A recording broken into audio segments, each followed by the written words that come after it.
kung ang sigaw ng taong bayan para kay dating Pangulo, Presidente Duterte, ay bring him home, ang sigaw ko naman sa ehekutibo, bring them here sa Senado para may testigo tayo at maliwanagan ang mga tao. Napakarami pong tanong. Ngayon, dala-dala ko ang iba't ibang subpoena. Pagkahaba-haba po ito, hindi naman siguro covered ang bawat pulis ng executive privilege at ng subjudice.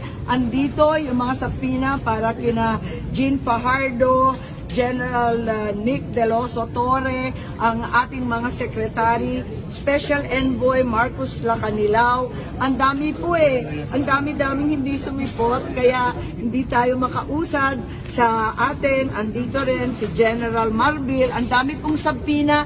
Ang problema ko, talagang kinakailangan pirmahan ito.